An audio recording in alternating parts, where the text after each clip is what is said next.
Hello, hello, hello. Welcome, welcome. Woo, woo, woo. We're back. Welcome to the Talking Drum on Viva Niger Radio. As always, I am Rachel Onomusi. I will be your host for this evening. And we have been away for way too long, but we are finally back in the house. This is the Talking Drum with the Bad Gang, where we discuss any and every with no holds barred. We take it apart and we bring it to life. As always, I'm never on my own. I do have my friends in the house, and we're here to talk about the good, the bad, and the ugly. Just about, being alive, being either in relationships or to do with money or to do with life and stuff like that. But most importantly, giving it a Niger twist, because the way we look at things is different from the way you people will look at things. So without further ado, because I want us to dive right into the topic, I gotta introduce you to the panel. As always, you already know them, but we're gonna go around the room one more time because this is so exciting. We have been waiting on this day for so long. So let me start with Nkiruka. Good evening, how are you? In fact, let me do my posh sound. Good evening, ladies and gentlemen, and welcome back to Talking Drum. I have missed you people so much. Whether you volunteer, you don't volunteer, we love you now. We have missed you guys. Rachel, love, missed you, Chika, missed you. Good Lord. Oh, it's been too long. It's been too long. Yeah. It's been too long. Yeah. It's been too long. Maybe the people at home don't know, but we had a whole lot of teething trouble. We had a whole lot of IT and technical trouble, and we promised ourselves that we weren't going to come back online until you guys could actually hear us properly. So that's why we're here and we're ready to rock and roll, because there's no point in doing amebo if you people can't. If the amebo is not hot in your ear, sure you understand. You can't be there saying, "Oh, I can't hear." So next in line, oh my gosh, we missed you. We missed you so much. It is the Queen Bee, the baddest bee of the Bad Gang Club. Oh my gosh, I've been Bolamio. Hello, everyone out there. Good evening and welcome back to Talking Drum. Yes, that voice. It shows that Bimbo has been choking. His way she's waiting. Can I give you people? Can I give you people a little expo for those of you listening at home? Bimbo actually logged on like an hour ago. She's been online for an hour, just waiting, just like, let's do this. You know what? I have missed you guys. Welcome back to Talking Drum. You know where you get the good stuff, and we have the good stuff. So stick with us, and I bet you your life is going to get better. Only better. It's going to get more interesting. So I have missed Talking Drum.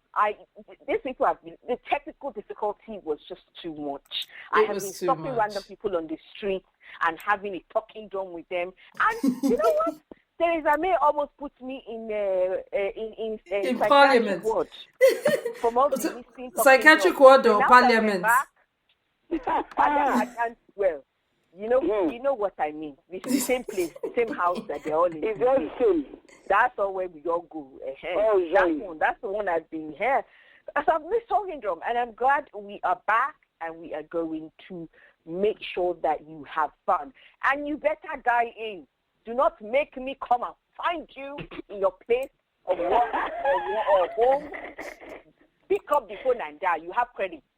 Okay, you guys see that she's not playing. She's not even playing with you. So let's just, before I bring the last person in, I'm just going to give you the numbers so that you can join us online. If you are calling from the UK, please dial 0330 998-1261. If you're calling from the US, your number is +1, as it always is, 712-770-4032. That number again is +1 712-770-4032. If you're dialing from Nigeria, all you need is 01-440-5024. That's 01-440-5024. You will, in every instance, for all three countries, you're going to need the dial code 264-812. 264-812. As soon as you dial, you're straight in through to the studio and we're ready to rock and roll. The HR director of the bad gang. Riche. Hello. Hi, how are you? But how many glasses of wine did you have before coming? I mean, I think that hour she spent with a glass of wine and I haven't had the wine yet. I mean, the bottle is there in the fridge, but I haven't opened it yet because I wanted to be sober when I threatened these people so that they don't say that her face wasn't clear. She didn't mean it. And we're not going to call in. I need them to know I meant it, so I haven't drunk. No, you're going to be like, this is my real face. This is my real face. Yeah.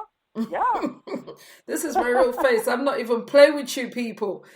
So, the talking drum, you know how we do it. We've always had conversations on relationships, on politics and business, on the home, on everything, you know, that impacts us as adults, as human beings, first and foremost, and secondly, as Nigerians. So we always try to put a slant on because we understand ourselves. Am I right in saying this, ladies? We do things in a very different way from the way other people. So whenever we're talking, we're putting a Nigerian slant on. This is what pertains in our homes, in our lives, and it's fantastic that a lot of us are out in diaspora. So we've also experienced how other people do things as well. So we're able to mix and match because today's topic is going to be on marriage qualifiers, the list that people have before they say I do. When they say, oh, I wouldn't do I'm not going to marry him unless he has this, or unless he can do this, or unless he can provide this, or unless he can do that. When females also, when guys also say, I'm not going to marry her because she's not this or she's not that, or if she can't do this or if she can't do that, or if she isn't like the way my mother is, or whatever the case may be, then I'm not going to marry her. So lots of people have like these lists that they come up with or whatever. So first of all, we're gonna talk about what are the most common things we've heard and stuff like that, and then we're going to break it down. Like, are these lists even necessary? Should one even have a whole bunch of things that are like I do and I don't, or should you just fall in love and hope for the best? Like, if you have one or two things in common, should that just not be okay? As we know, there are arranged marriages in certain parts of the world and they seem to get married and they seem to do okay. So are these lists needed? Are we setting ourselves up for a fall? Are we being too materialistic, or are we being too picky? Or actually, are these lists actually needed for a good marriage? Let me start with Rachel. Do you know what let me start with, does everyone understand what I'm talking about? Do you know where we're going with today? Where we're going to today? Yeah. Splendid. Yep. Splendid. Yeah. Okay, so Rachel, talk to me. What do you think about these lists? What are the most common things you've heard? And do you think they're necessary? I think criteria is necessary. Okay. But the list that we have floating around the Nigerian internet these days are ludicrous, to put it mildly. They're not even ludicrous, they're ludicrous. Ludicrous, to put it mildly. We are ranging from wake her up around 3 a.m. to make a bath to Great. You must be earning $500,000 a month. It's like the emphasis is placed on things that are not the most important in a marriage. Yeah. Or say, oh, she must be pregnant before I marry her. Like, okay, how about it? Yes, there are criteria because you're going to be spending the rest of your life. You will wake up with in this the night person and see either the person is fine or ugly beside you. So you need to make sure that as much as possible, this is someone you can at least attempt to spend the rest of your life with. The question now is, what should we have on this list? Is this because I pity the person that will wake me up at 3 a.m. to make a bahonga with catching. So I'm going to come back to exactly what Rachel's talking about. There's a whole list, and we're going to come back to that. But that is what spurred this question today. For now, I just want to get your overriding opinion. Do you think certain criteria are important? Do you think people should have lists? Or do you think are lists meant to be broken, like, as long as you like the person, as long as the person likes you kind of thing? I think if you are going to be spending the rest of your life, or the plan is to spend the rest of your life with a certain person, a specific person, I think you do need to have certain qualifiers. You do need to have certain things on the list. Okay. What that now is that's up to each individual. Are there ridiculous things floating around now? Do people come up with unrealistic things? Yes. But I don't think you can choose to spend the rest of your life with someone and not make and not have at least some criteria or some qualifiers that they have to meet for you to be sure enough that you can work with them throughout your marriage. Okay, because I want to talk about. I'm gonna just get Nkiru on to say her point, but I want to talk about this so-called ludicrous qualifiers, because one man's ludicrous is another man's. Just because it's ludicrous to you, I'm like, I don't want to be with a guy who earns less than 500,000 naira. And there might be a guy that'll be like, listen, I don't want to get with a woman that cannot cook. I'm sorry if that is a problem to you, but me, I know they chop 2 days old soup, and that's my own thing, and that's my own thing, and that should be enough. Like, shouldn't people be entitled to their list? Let their list be their list. And if you can't afford what is on their list, maybe you should come and be going. Who says what is a ludicrous list and what is not a ludicrous list? That's a fair point. Who takes that determination? But, finding out if a woman can cook is very different from waking her up at 1 a.m. to go make you pounded yam. So which is it?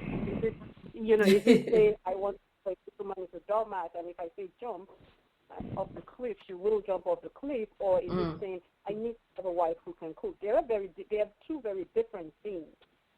Okay. So, Nkiru, what's your take on qualifiers, on criteria?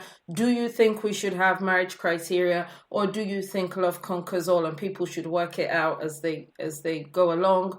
Do you think there's such a thing as ludicrous lists, or do you think anything is anything and everybody should be allowed to say what they like? There's ludicrous in everything we do these days, but at the end of the day, no one is stupid not to know what they want.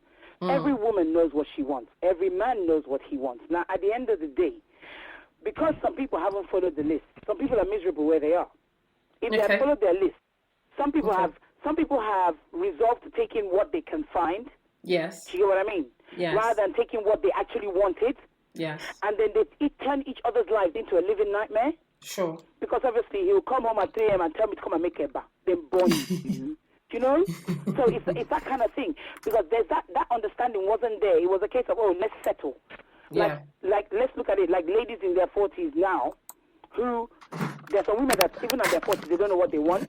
Yes. And then the man pops up and proposes and you're like, oh, bro, he's everything. But you didn't actually sit down and weigh the pros and the cons of actually this guy, because you're not 20, you're not in your mid-20s, you're not in your early 30s. You just want to jump into a relationship, and because he's proposed, you think he's the bee's knees. Unfortunately, bee's knees turns out to be the devil's advocate. By then, you said, I do. You've already said, I do. So you said, I do. Damage done, And when you say, I do, it's easy to say, let's get a divorce. But all the rigmarole, all the drama that's involved in it, it's too much for some people to bear, But at the end of the day, lists are important.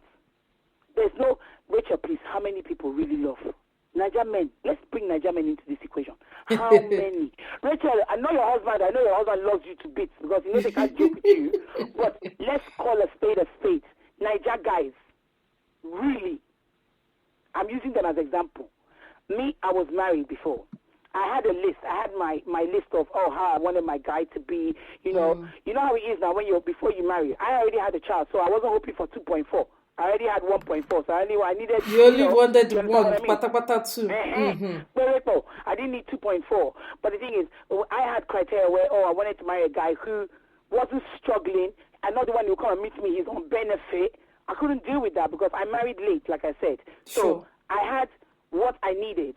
But when at the age I married, I think I married when I was 37, 38. By that time, I've been doing X, Y, Z for myself. If it's DIY, call me. Electrics, my dad was an engineer, so I could do anything. Change light bulb, change a fuse in a plug. I could do that. So when I had a husband, or I'll put a question mark on the husband, when I had a man in the house, I was still changing light bulb and changing fuses, or even taking the car to the mechanic. I can change a car tire. I learned to change car tire ages ago, but I was actually still changing it when the man was driving the car. Do you understand what I mean?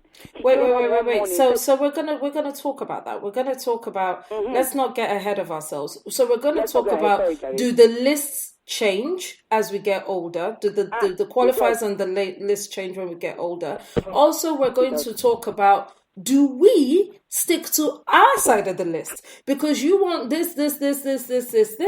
What are you bringing to the table? A. B. What are you, do you then let go? Like what you were saying now about, I was still changing and I'm the same. And I think a lot of people who have spent a great deal of time living on their own and fending for themselves say a lot of things like we do want the knights in shining armor and all of that, but then we find it difficult to let go. The man comes along and you're still the one changing light bulbs and still because you that's what you do. And then after a while the guy gets used to, if I leave this light bulb, this auntie go cuckoo change up, So we also have our own role that we have to own up to in this transaction.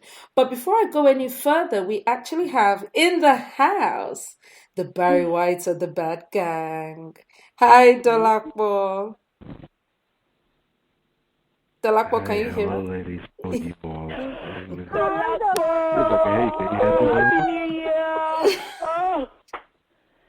Oh, that voice. Happy New Year. In fact. Welcome back. Happy New Year. If I knew I was going to get this kind of welcome, I would have come on earlier, though. Can you hear how they've missed you? Yeah, we went all girly and giggly and 13-year-olds, and you know how it goes. Hello, Dalakbo. You know what? I was kind of scared of just speaking up earlier when I heard Rachel talk about let's use Nigerian guys as example. I said, "Oops, I think I got the wrong show." That was in Kirika. It's me. Oh, that was in Kirika. It was me, my dear. Yeah, I was scared. I was just like, okay, I'm gonna get. Don't worry. It's still us. We're still civilized. We're still good girls. We just, and we still love you. We just want to get to the bottom of this. And let's just really talk about what are people choosing and why are people choosing certain things. So let's go back to the beginning and talk about how this came about. Why we chose this topic today. This is because Joro is one of those Instagram agony uncles, for lack of a better word. He started off as an agony uncle. People write in, and he will just he'll just present their problem and get other people, people to comment and people to give their opinions and give their advice and what have you. Over time, Joro got in over his head and started fancying himself as a bit of a relationship counselor, as a bit of a marriage expert. Does anyone even know if the Joro himself is married or if he's... I don't think he's married because he doesn't talk like somebody he has an imaginary girlfriend, in my opinion. He must... Yeah, he sounds like the kind of person who would have some kind of... what's the name of that Baywatch lady? Pamela Anderson. Some girl who just loves him. So this is what he put out. He says, look, if you wanna know if a woman is wife material or if you should marry her, he listed out 20 things that you should do, almost to kind of test her, as it were. And if she passes these things, then you will know that you have a keeper on your hands. Some of them are ridiculous. Let's get that. In fact, all of them are ridiculous. But it got us thinking about the things we do in trying to choose a partner. So let me go through them real quick. Number 1, ask her on a date using Keke Marwa, BRT, or even danfo bus, even if you have a car. Number 2, tell her to go natural. No makeup, no weave on, no attachment. Number 3, Say you forgot your wallet on a date and see how she reacts. Number 4, tell her you lost your job or you want to pursue your dreams. Or even better, tell her you're quitting your job to be a DJ or a barber. Number 5, this is the one that's pinning Rachel till tomorrow. Wake her up at 3 a.m. in the morning to make you eba and okra soup. Number 6, tell her you're celibate and you don't want sex until marriage. Are there women out there? Sorry, bimbos here. Yeah, of course there are women who would mind. Number 7, tell her. What exactly are you trying to say? No, it's greet. I was greeting you. Sorry. Number 7, tell her you want to resign your job to be a worker in the house of God with little income. You can't try that with me. Me and you will open church and start making serious money. Shout out to Apostle. Number 8, get her all dressed up and take her to a fast food joint. Number 9, if you have a beard, shave it all up. Number 10. What's that got to do with anything? No, that's for the girls who are dating men because they are team beard gang or whatever.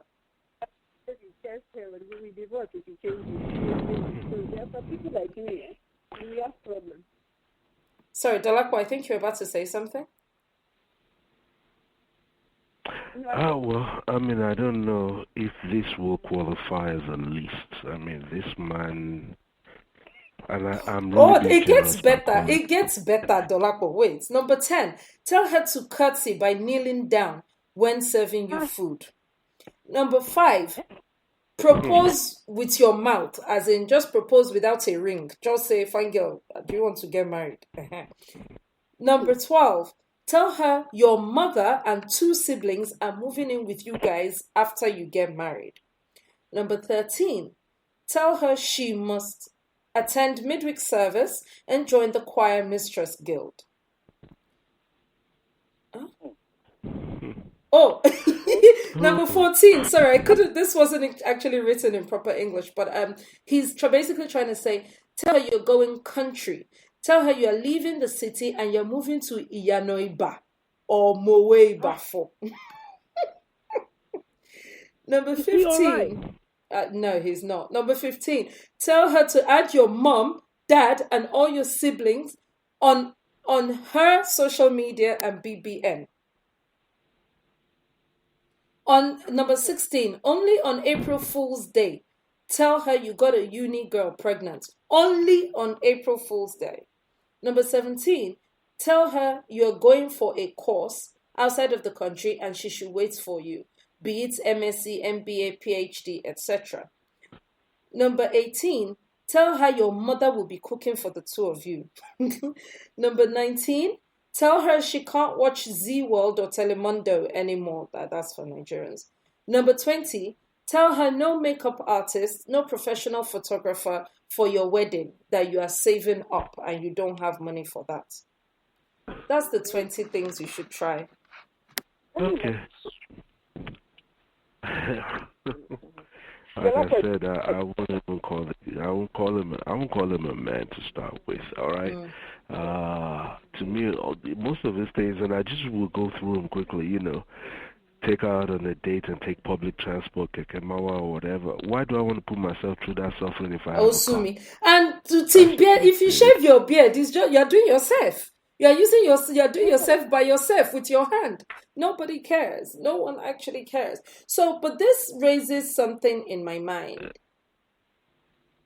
Tests, and I know I've heard a lot that Nigerian men do this a lot.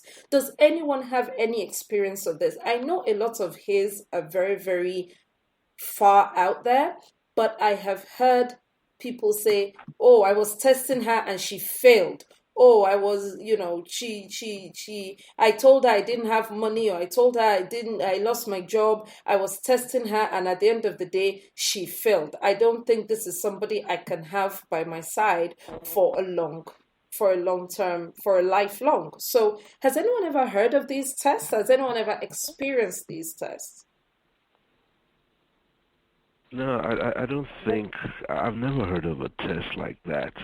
I mean, you do come in, well, let me rephrase that. You do have a set list of things that you check through your mind when you meet someone.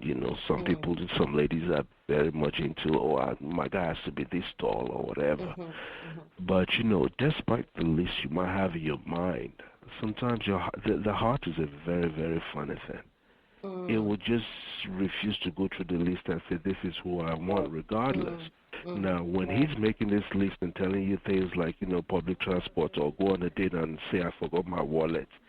So that means you intentionally did that, or, or waking up at 3 in the morning to say, I want a binocular. For God's sake, even yourself, you don't want to wake up 3 in the morning to get a bottle of water, for God's sake. Your mother doesn't want to wake up and give you that. Your mother loves you. Your mother actually cares about you, and she ain't even trying to wake up at 3 in the morning to get you or cry. Exactly.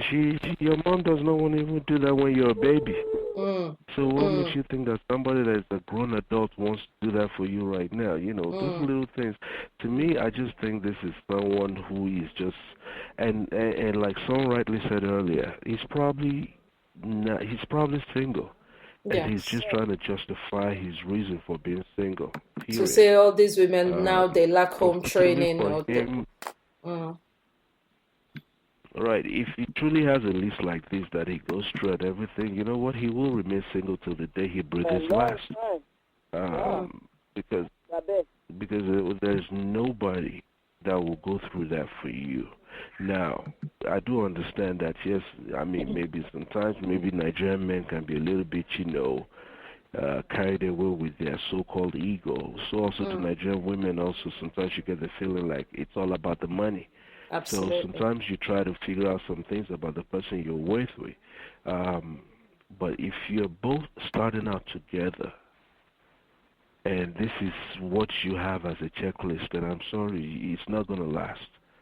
Because I'm saying, sorry, finish what you were saying.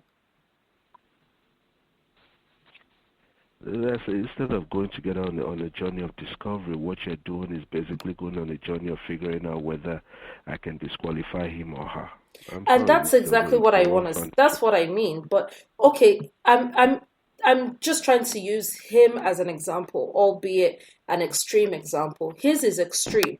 But do you think there is any wisdom in testing a potential partner, be it a girl or a guy? And I'm talking to Rachel, I'm talking to Bimbo, do you think, would you ever purposely test a potential partner? Or would you just put them in a scenario and see how they act? It doesn't have to be anything this extreme. I'm not saying wake anybody up at 3 a.m. I'm saying, is there any merit in even testing somebody just to even see how they would react to certain situations? I don't think so, Rachel. I don't think so, because this is my opinion. If I'm dating you long enough to get to the point where I want to marry you, I've seen you I'm assuming we don't only see ourselves when the makeup is set and everything is perfect. I've seen you in a lot of different scenarios. That's the best judge. It's not when I plan everything and everything is planned, everybody's putting on airs. Yeah, that's my perspective.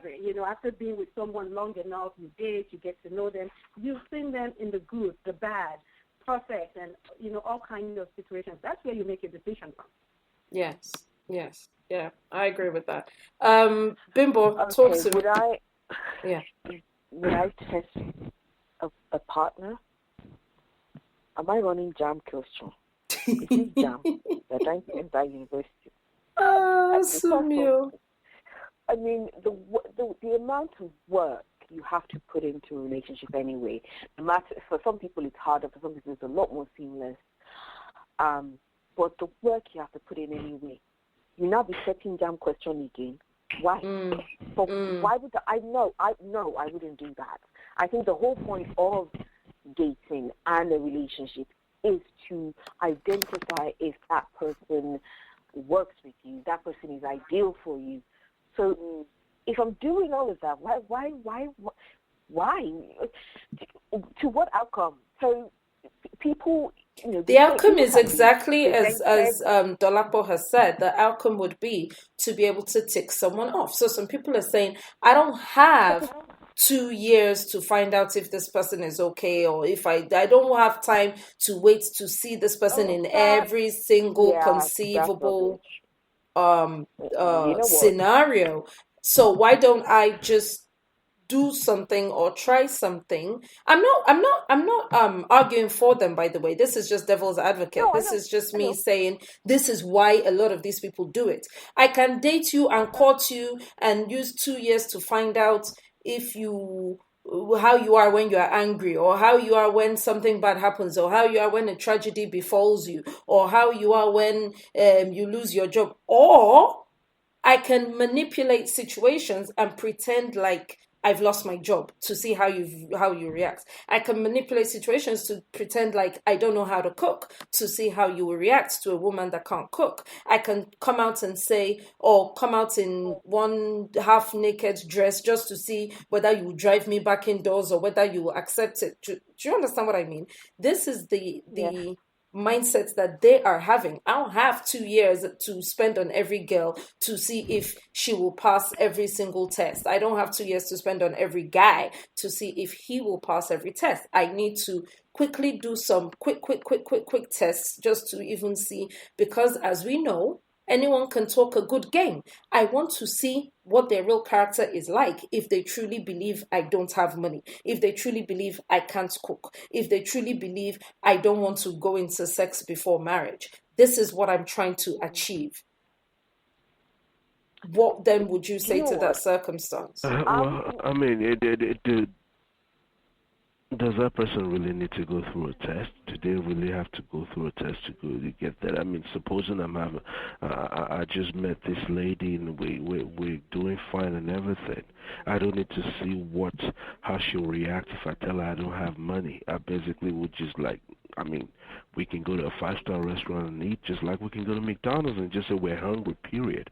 Now, if I can now watch it if she's not like McDonald's. Okay, that's good.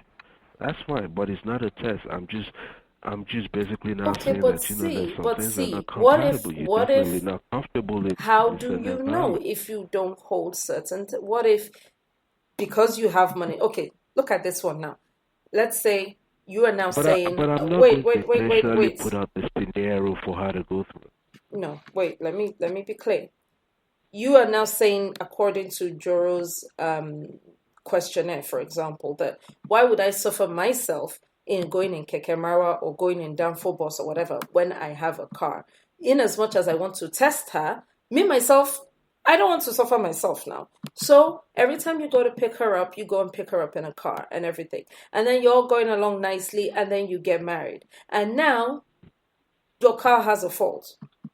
And this girl's telling you, see, if that's the case, then you have to go and look for another car. Like, I'm not even about to walk to the market. I'm not about to go to take bus to go to the market to buy food or to do the grocery shopping. I'm not about to do any of this. Because, when you met me, my ex-boyfriend had a car. When I met you, you also had a car. Otherwise, I wouldn't have got with you, because I'm not about that pedestrian life. So now you got yourself a woman that you didn't know prior to now that she likes car. Right. What you just described basically is saying that the outcome is the same, but what led to that are totally different. I am not going to say, okay, we're going out on Friday, blah blah, and I don't have a car, and I'm going to see exactly how she's going to react to that. Then I'm not going to say that. Now, in the scenario you just painted for us now, basically, maybe she knows I do have a car. For whatever reason, the car had a fault or it was impounded by LASMA. Mm-hmm. And I said, look, we're still on for the date or whatever, I'll get a taxi or I'll catch a bus and come over to your place and we can get the bus down to Silverbird Galleria or whatever. Mm-hmm. And she's now forming and saying, I can't enter that kind of bus or whatever. Mm-hmm. And yes, the outcome is the same, but I didn't put you in a test. Wait, I'm not sure I'm understanding you. Set out to give you a test. Wait a minute. That's what I'm saying. What if you don't have LASMA problem, or you don't have whatever, all through the courtship? So you only have this problem after you're married. Now it takes this long to find out that this is how she feels about any kind of sufferhead, that she doesn't like it. Am I making sense? Where are the girls? Where is Rachel? Where is Nkiruka? Where is everyone? I understand what you're saying is what you're saying is I am making a case for the people who do tests. Yes, I'm trying to say, I'm not saying they should be as extreme as Joros, but is there any wisdom in actually doing some certain lies or doing some certain things early on in the relationship just to even see how that person will react? Is there any wisdom to it? What's the point of getting married then? What's the point of choosing to stay with this person? Isn't that the whole point of things, is that you cannot plan for every single eventuality that you might come across as a couple. This is the whole point why you choose to stay together and you work at it when issues arise. So if you didn't do this test, and 3 years down the line, you finally had it at work, you're like, okay, I want to chase my dreams, and I want to be able to go and start this or do this, even however realistic or unrealistic that is. Isn't that part of what you work through in a marriage? So I'm trying to see how you could possibly even. What's the point? Okay, so let me tell you the point. Let me tell you the points. Let me tell you. Oh, I know what the point is. Let me tell you where I'm at. So I have a friend right now. She had 2 men on the go, right? One had serious money, but he was boring. He was an accountant, but he was high up. He was like a partner in this accounting firm. Can I just make a quick comment on that, just briefly on a side note? Sure. If it was a guy that had 2 babes on the go, now you'd be calling us names. I'm not calling anybody names. That's what I'm trying to explain. I'm coming to her flaw, her where she got it wrong. I'm still coming here. You should know now. I'm an ecumenical abuser. My mouth's not the washman hand. I go abuse everybody, man or woman. So she had 2 guys on the go because one had serious money, but he's an accountant. He has no imagination. He has this is where we should go. He has all this money. He doesn't know what do you do with your money? It's in an ISA. It's in a 404k. It's yielding 2.7% interest per month. He's just a pants, basically. Furthermore, more than just being a pants, he has serious cold feet. The second she says to him, let's get married, let's do this, let's do that, Bobo go off phone. He disappears for like 2 weeks, 3 weeks, 4 weeks. He will just disappear. Comes back and they are only fine and getting along and having fun as long as she doesn't mention marriage. The second she mentions marriage, Bobo is not here to hear it.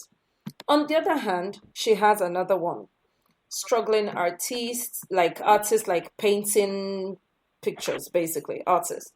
But he grew up around, he's a mainland boy, blah, blah. He knows Davido, he knows Zolamide, he knows, name it, he knows them. They all know him, they all love him and everything. But how many paintings does he sell a year? So he has a little day job that he does. But his art is the love of his life. Eventually, he would like to quit his day job to be a full-time artist. Whenever all these people, the video, are in town, he gets to go backstage. He gets to, as in they know him. So she loves that life. She loves all of that. But she can't deal with his no money behavior at all. Secondly, this guy is ready to propose. In fact, he has proposed on more than one occasion, and she has been the one turning him down because you're lower now. Wedding last summer, she first shade. How is he gonna even do it? This guy can't carry my load, basically. But she likes him. Being around him is exciting. Being around him is fantastic. And she really loves all the whole dream. Oh, you know what? One day I'm going to be so rich and famous. One day, don't look at me with small eye. Oh, this art will pay off. This art will this art will that. Finally, she agrees to marry him. But it's quite clear that she thinks she's doing him a favor. So this is back to what Nkrumah is saying about people who leave their criteria behind for the sake of a wedding ring. She's cold to him. There's something about her that suggests that she feels like she was shortchanged. But she couldn't have married Mr. Accountant anyway, because Mr. Accountant does not want to hear anything marriage. So, could she have said, see, guy, if you don't marry me, some other guy is ready to marry me? Should she have just married this one and said, oh, to hell with my criteria? Should she have just changed her criteria? Should she have just not married either of them and found herself alone despite, being attractive to two whole men? I don't know whose phone that is, but someone, you need to put your phone on silent, please, because it's really coming through the speakers. What is the point of criteria if you can't test them out? What is the point of criteria if you're not sure this person will be with you through the hard times? What is the point of criteria if you don't know for a fact before you go into it? Rachel, I think we're mixing it up really and truly. Okay. In the case of your friend, I think she should not have married either. She should have said no to both. One is not ready to actually commit to a marriage. The other is not ready financially. It's one thing to have a conversation of how are we going to live and sustain ourselves. And I kind of take a bit of umbrage when women say that he cannot carry my load. Oh, no, you're an adult. You also carry your load. Mm-hmm. It's two adults coming together. Both of you have a conversation. Okay, oh boy, you don't have steady work. How are we going to put a roof over our head? How are we going to do this? You guys have to have a plan. And now if you have zero plan, then, don't say yes to either one. You need to keep stepping and find out. She has her own job, but of course, she wants a ring on her finger. Yeah. Are you prepared to live a life of you being the one carrying the entire bukata and Oga, being a social person? When money comes. These are real conversations. If you're not prepared to do that, then say no to both of them and find someone else who's prepared to come to the table and do what an adult does. That is, however, different from testing to see, okay, I don't have money to eat. Let me see if he will give me money to eat. I think it's actually, stupid to put your partner through that, because there are a lot of factors that go into people taking a decision at that moment, at that place. The decision I take today may not be the decision I take 25 minutes later, based on what's going on, based on different factors. Exactly. So I think, the issues are we do have criteria, like, yes, I want a handsome man and I want a man that works. However, it's very different from testing a person. I can't test an ugly man whether he will be fine now. So if I decide to go and test him, I'm just trying to point out that. Well, Rachel, be careful. I use my weak points. Sometimes I have to show those things in there. Oh, a bad joke, Marisha. Moving on. Oh my God. So I completely agree with you. I think rather than testing, I think discussions are just the way to go. I think the reason why a lot of people prefer the tests, and again, I can't abide the test. Maybe I should have started out with that as a disclaimer. You are not a jam invigilator. You do not get to I am a human being. I am not a seal that you put through you make jump through hoops, or listen, this is what's on the table. You either want it or you don't want it. If you don't want it, come and be going umbok. Nobody's begging you to buy markets anyway. Rachel, but the thing is, imagine that. Imagine a girl of maybe, let's put it, girls of these days want to marry early. Let me say a girl of 30, 32. Okay. You put her through a test. Unbeknown to her, the test lasts for 2 years. By the time your test is done and you ascertain that she's... Meanwhile, how many... I will have to say... I've forgotten. I will have to say fuck on this show. I think... What is the rules? How many fuck you don't collect in those 2 years while you were testing, though? That from 32 to 34, then you mistakenly, I say that very sensitively, you mistakenly tell me that I've been under a test for 2 years. What? Babala Shege, I will beat. Oh, very good. Very good. Because there was a Nollywood film exactly to this. Jesus. This guy met a a girl he loved, he was crazy about, blah, blah, blah, blah. And then his friends are like, are you okay?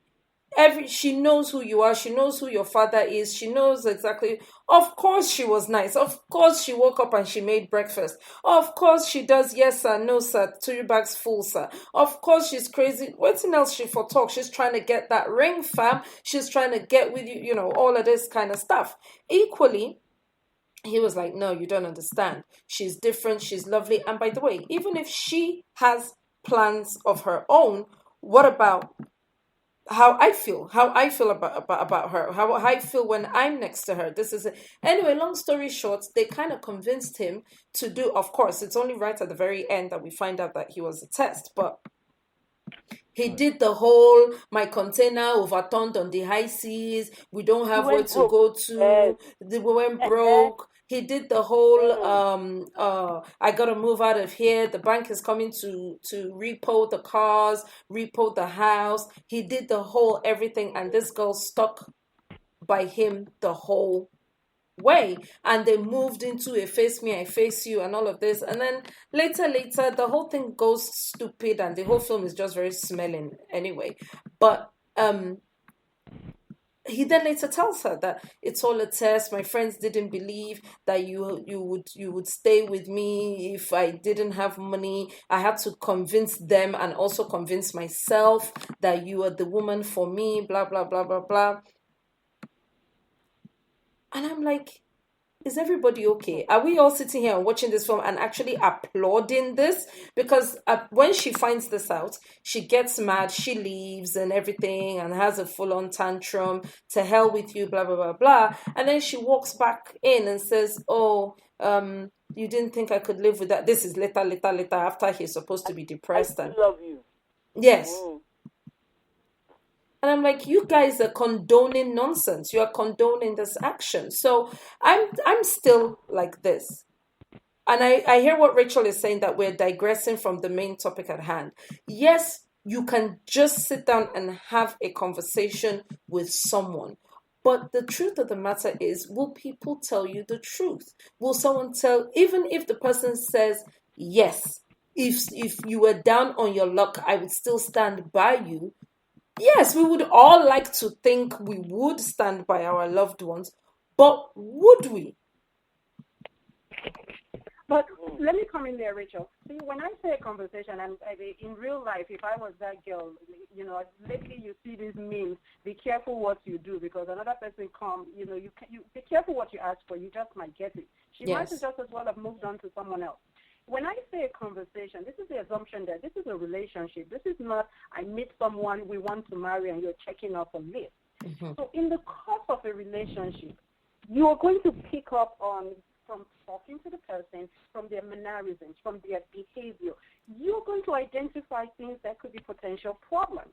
It's not all just about, okay, so are you going to work? I mean, if you're dating someone, an adult, a full-grown man, who's going to stay home Monday, Tuesday, Wednesday, Thursday, Friday, Saturday, Sunday, all he wants to do is draw. The painting, he not sell. He doesn't go and look for a job in Manhattan and take one to roof over his head. Telling me, I'm just, and I'm just being a bit sarcastic here. That's the point to say, this guy's probably lazy. We all have dreams. But being an adult means being responsible.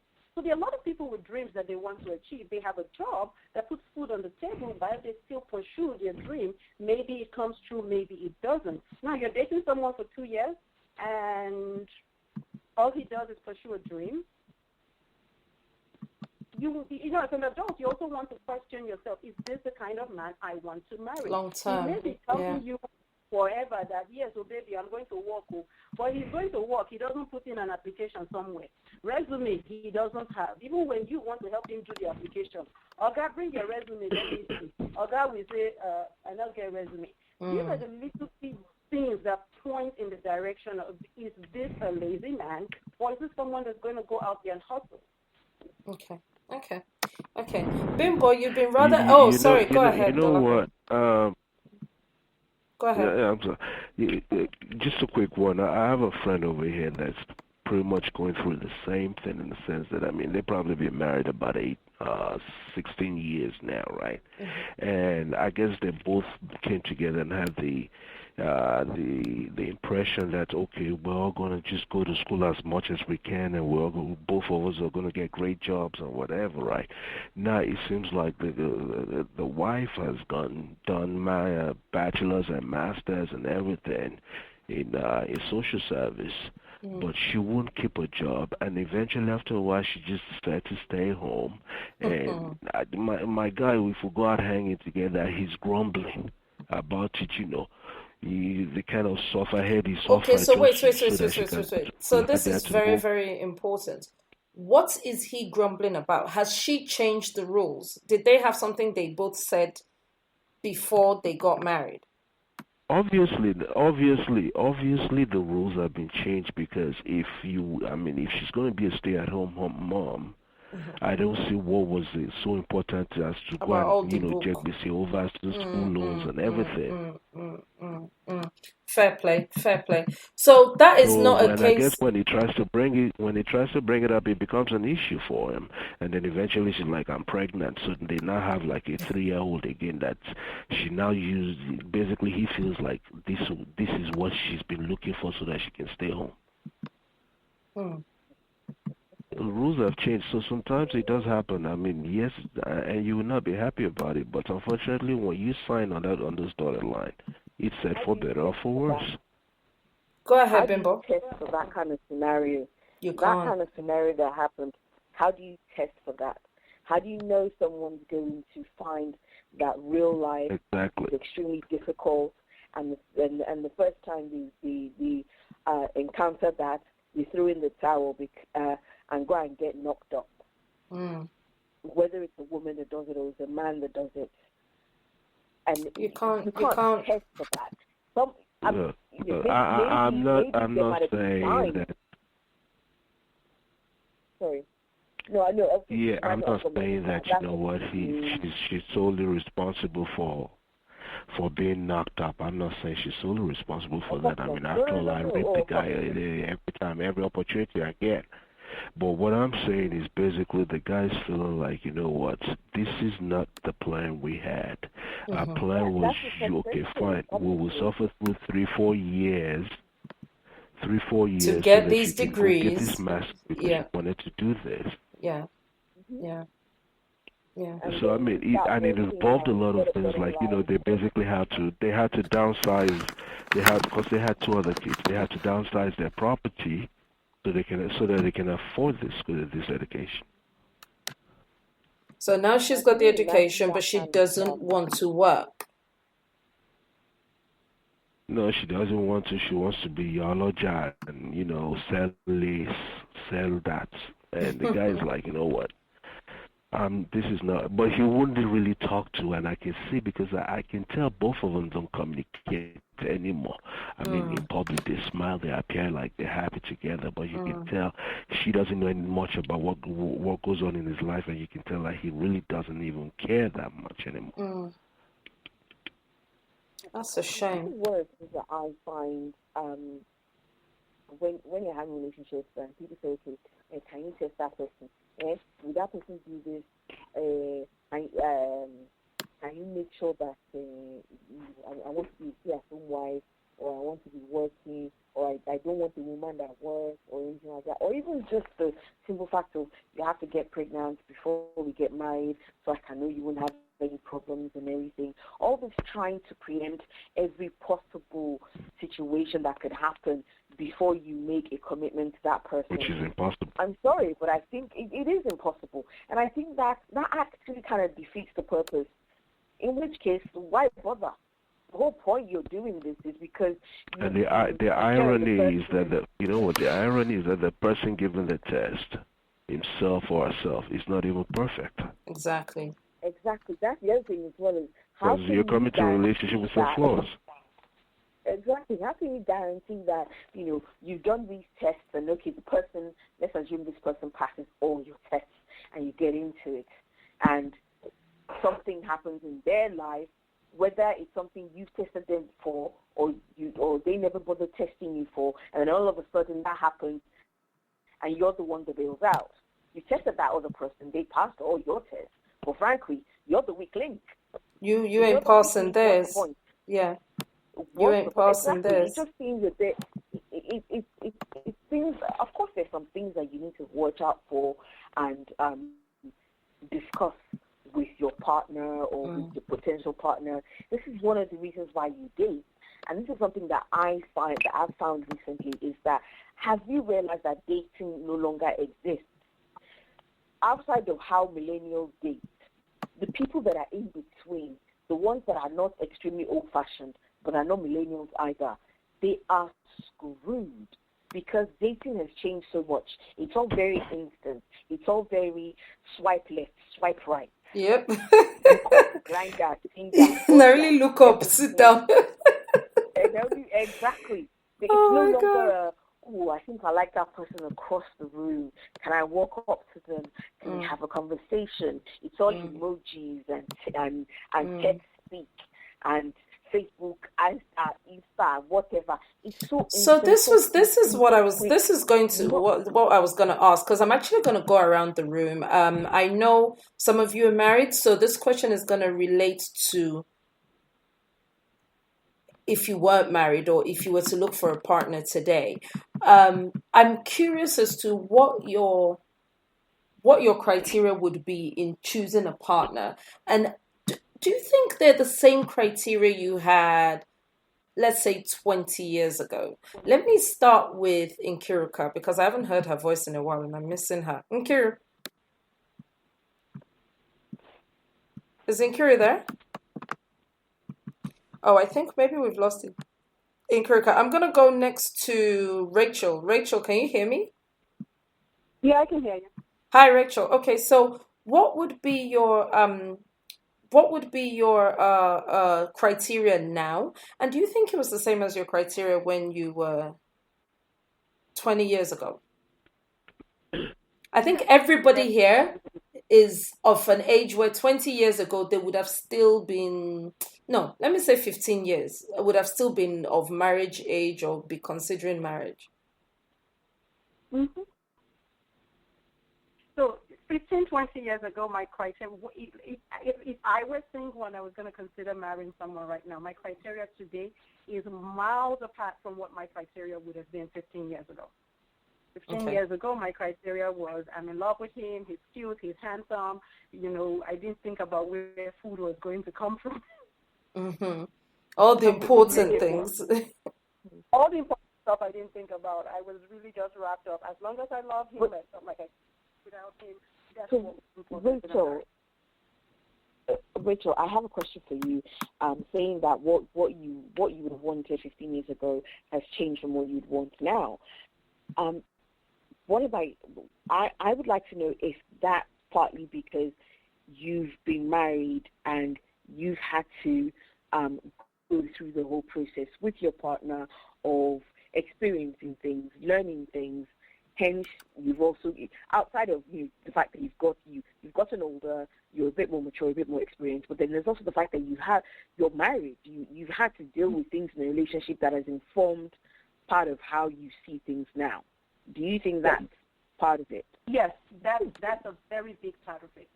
And what the most thing that I have learned, and and some people might disagree with me, love is very important. Love is very important, but it is not the be-it-all of marriage.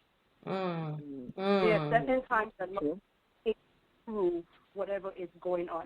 And that was a huge realization for me because, like I said, 15 years ago, it was all about whether I loved him, I was attracted to him, and if he was good looking.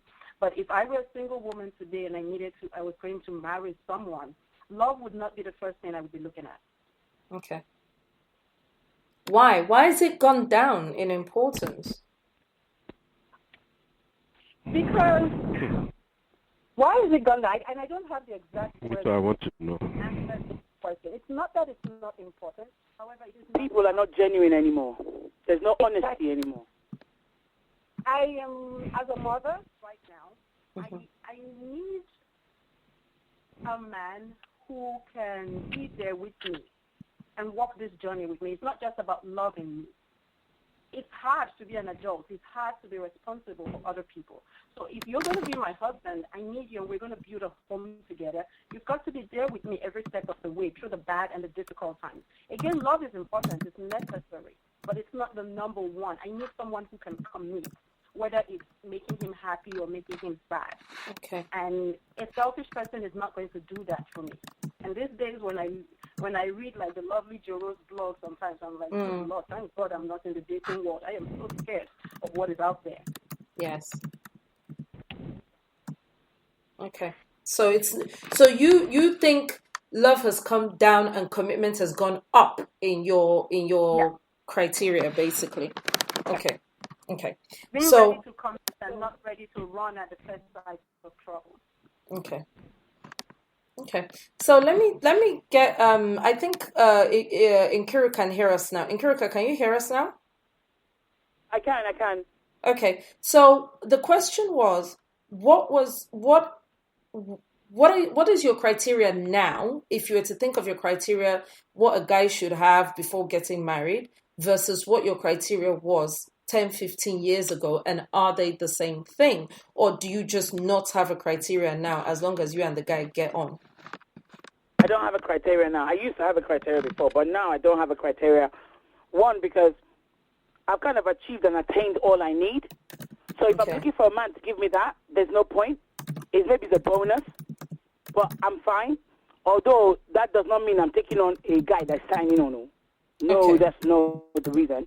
So your criteria is he has to be fluid for himself. As far as I'm happy and we get on, my kids come in between. Like I said, buy one, get three free. He needs to get on with my kids to get into my books as well.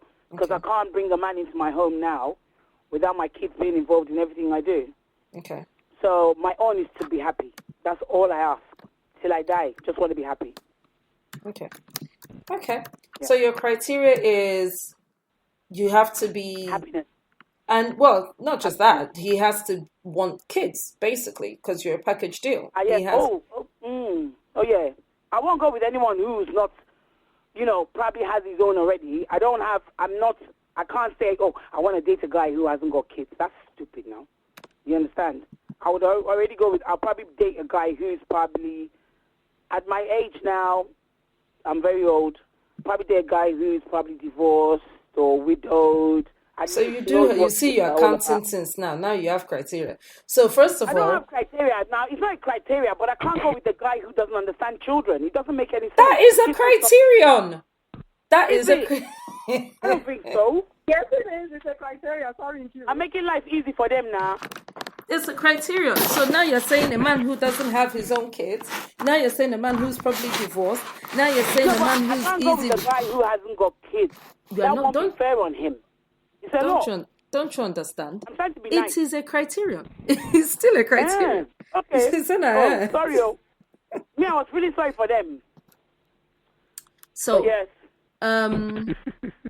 Number, let's see. So those are yours. Not bad.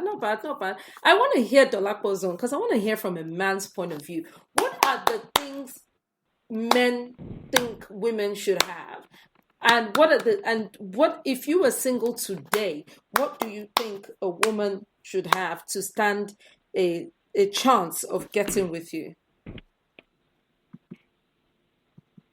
I mean, other than the physical attributes that we all seem to want to ignore that big elephant about, other than that, I'll probably say that, good manners and a very intelligent woman. And now intelligence does not necessarily mean that she's so smart that she has figured out how to develop her,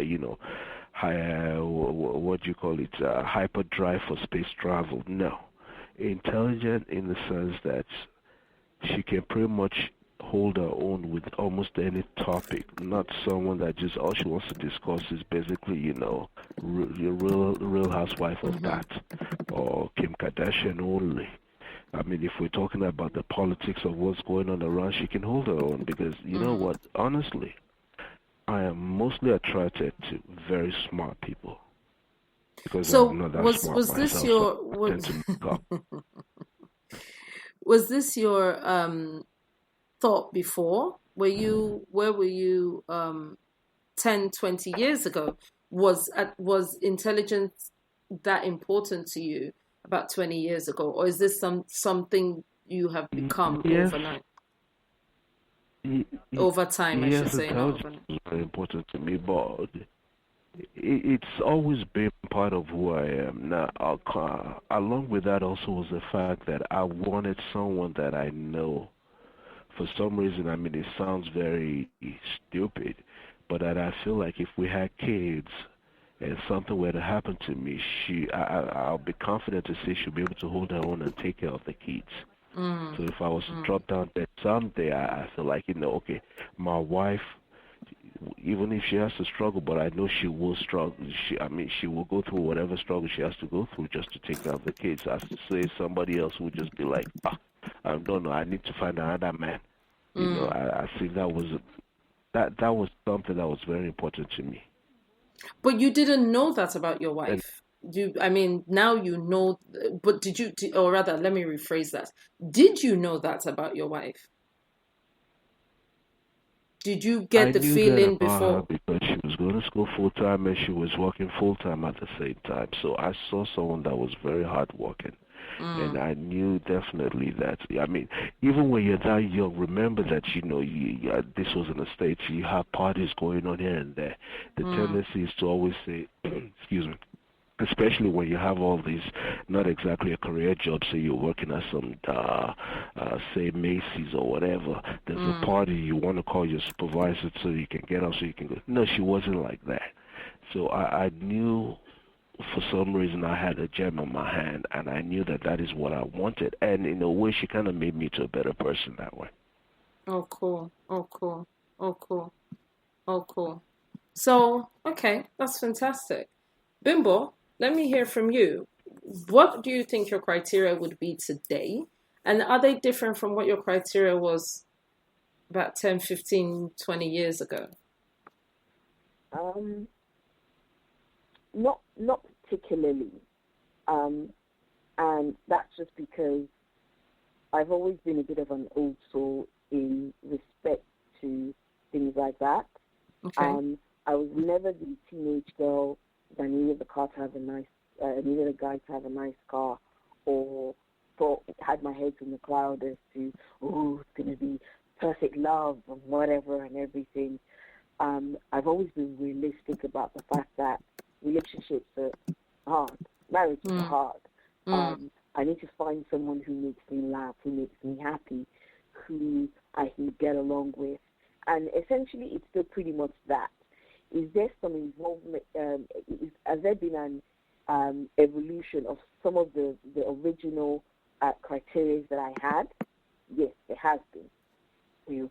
I used to say, okay, I want a man who is confident. But then now, yes, I want a man who's confident, but I want a man who's confident in his own skin, who's confident with the environment around him, who's mm-hmm. confident enough to be ambitious, to fight for things that he wants, to fight for me, and just various other things. I understand, and various things like that. It's like, okay, yes, I knew it then, but now with a little bit of more maturity and the kind of guy I would expect to want to be with, there needs to be some level of maturity in them as well.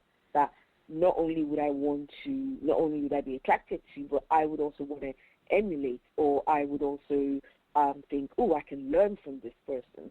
So yes, it has changed, but it only evolved per Mm. se.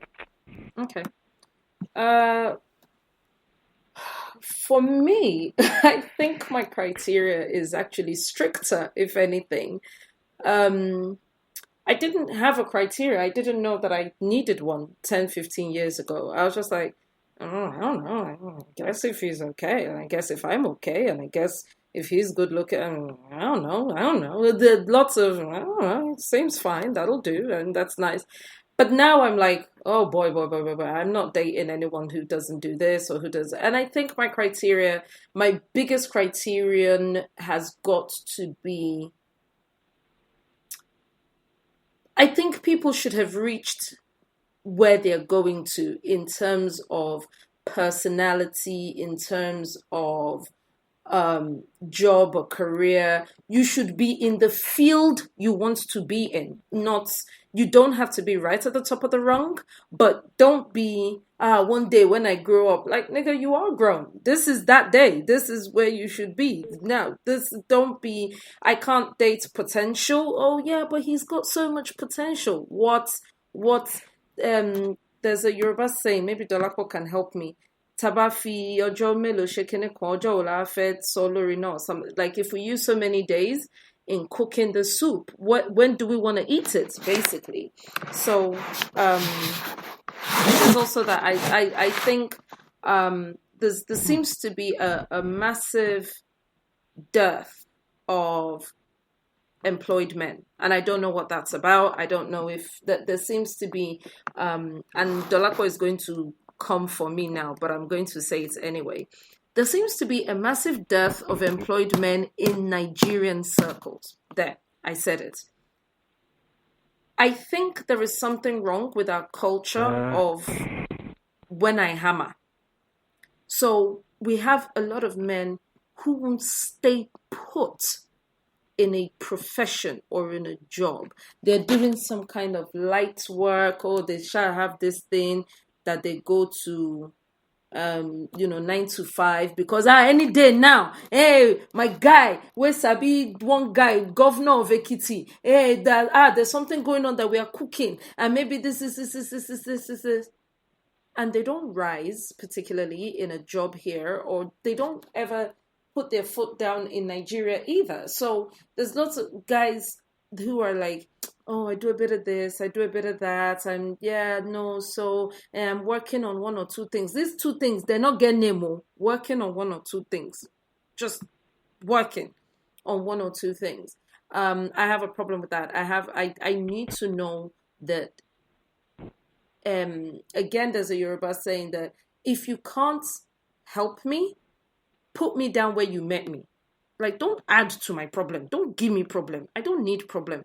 I'm managing this life by myself. Don't add to my problem. So there's that. Responsible, and that cuts across. When you do have money, what do you do with the money? When you do have to make a tough decision, what decision do you make? Are you someone who has to deal with issues with instant gratification? No, not with my future, not with my life, not with my, let's see, what else do I have? Commitment. Yes. As Rachel said, a high commitment level. So yeah, I think if anything, I'm probably more difficult than I was 10, 15 years ago. Is that a good thing or a bad thing? I don't know. Everyone is silent now. You can tell me now. It all sounds well and good.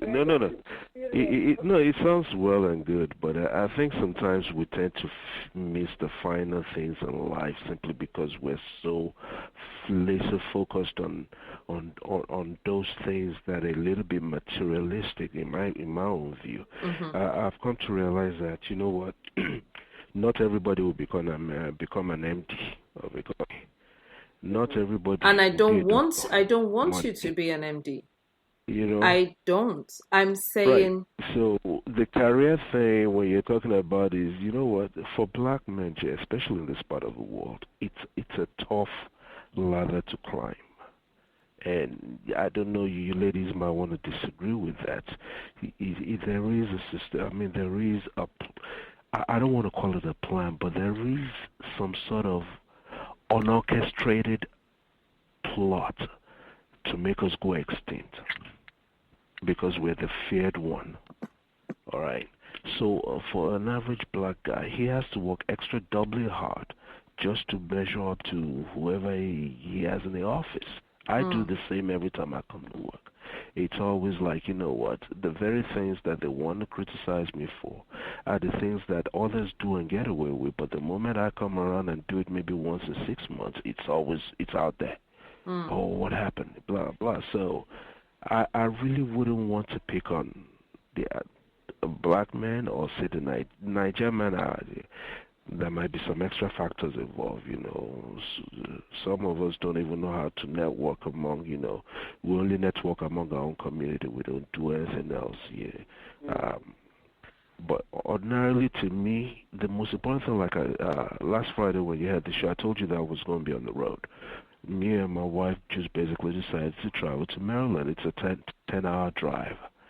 And it was not just a drive we decided to take rather than interstate. We started going through small towns here and there. It was just fun to stop at some Henry's burger and just say, let's try it. To me, those are memories that stay with you for years, as opposed to, we just bought a 5,000 square feet home.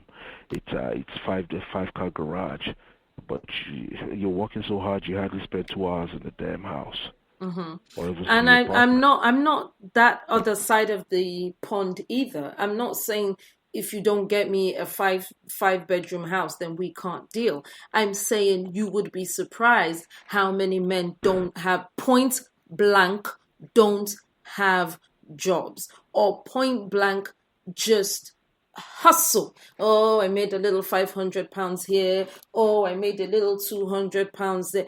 My dear, she me rent, so don't worry, I'll settle you there, my dear. This. And I don't want that.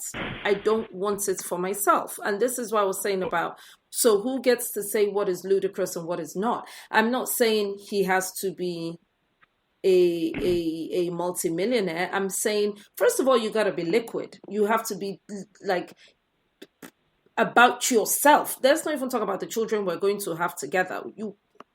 Are you okay with the debts that you have, with the credit cards that you have, with the things that you are bringing into this relationship? As in, are you going to give me problem, or are we going to share our problem? Because I'm going to be lifting my weight as well. I'm not, like Rachel said earlier on in the show, about women that say, oh, you can't carry my load. I'm not looking for anybody to carry my load. If you can carry my load, beautiful. But I'm not looking for anyone to carry my load. But don't add to my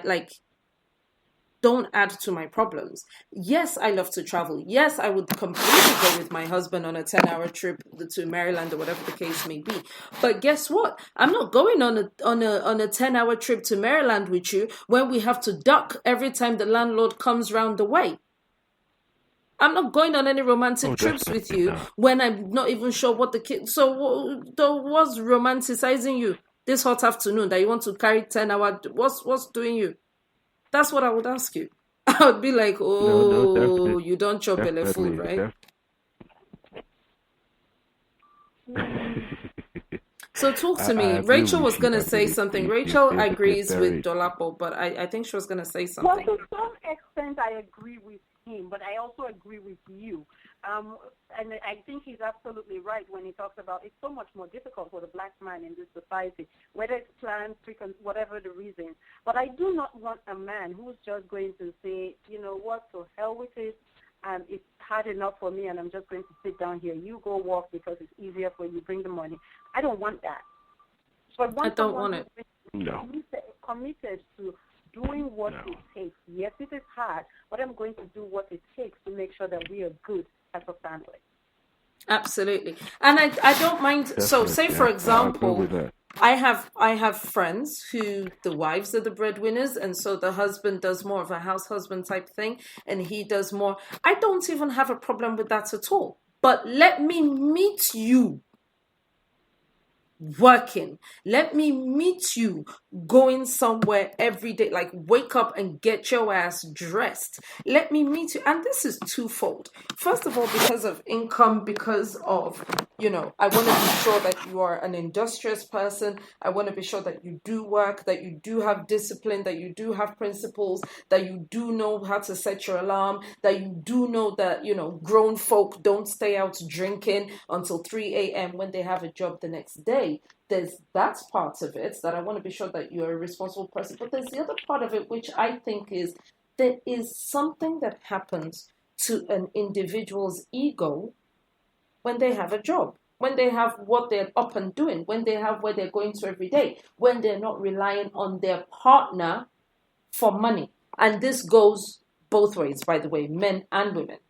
I think there's a lot in it, and it can be a little bit somehow if the guy sits at home every day waiting for the wife to come home, and vice versa. I think for housewives, I think there might be, and I'm not speaking for them. There are people who genuinely enjoy it, and good luck to them. But I think for some, if it is forced upon them, I think there is a feeling of, I could be so much more than this. I could do more. Anyway, I don't want it. If you're broke, if you're living, if you're rocking up to me, what is on your CV is potential, I ain't trying to mess with you. Oh, there was something else I said that Rachel was about to say something on. I can't remember. No, so mine is potential. Mine is commitment versus love, which is what Rachel said. And mine is, what else did I say? I think that was it. Haba. So I'm not even that difficult now. Nonsense. So now on to the final thing. Where are the other two ladies? I can't see. Is Bimbo still with us? Is Nkiru still with us? I am here. Hey. So I guess the final thing that we want to talk about is what do you do if someone is missing? So our criteria, die-hard rules. So in Kiruka, what if you met someone who everything just worked and everything fell into place, but he didn't have his own kids, and he was like, at some point in the future, I wouldn't mind. Huh? You say he didn't have his own kids? Yes. And he's like, at some point, he would like to have a child with you. Would you even consider... calm down. I think you have to That's the one I heard the most. He would like kitty. At this age, office is closed for business, so don't go there. Unfortunately. Somebody cannot even play with it. This is where communication is important, because at my age, for me, well, my age now, I meet a guy. I will tell him straight. I have kids. My last one is 6. I don't intend to have any more. So I need him to be sure that he's coming into this relationship with the mindset that we're not having any more, and what I have is enough. This is why I said to you, dating a guy who hasn't got kids would be dicey for me, because some guys want children. I met an Oyibo guy recently, and we're chatting, everything was cool. I was like, finally, someone I can have a conversation with. Next thing, he dropped the bombshell, because to me that was a bombshell. He goes, oh, have you got kids? I go, yeah, I've got 3. He says he has 1. And he goes, oh, I'd like to have another one. So I went silent. I was waiting for it because I knew that was coming. And he now said, oh, would you have one for me? I didn't even know when I said bros. Bros came out of my lips. Hey! I said bros. Then I now went all English. I go, bros. I go, oh, I don't think I'm having any more kids. I've had enough. I've been through the rigmarole of labor, cesarean ×2. I'm really, I'm done now. I'm going to be 45 this year, and I feel, I put my body through the mill on that one. I don't want to have any more. I don't want to have any more. The guy the next day sent me a text and goes, oh, I don't think this is working. And that was it. And he's right. This is someone that has one child, he has a child already, but it's just that he wants an extra one. So what was the whole point? So the children that you already have, what were those ones? My sister, they were mine now. They were not. They're your children. But this is the thing that I find to be a problem. Is what did he think he was going to do with that one? So he wanted 5. Yes.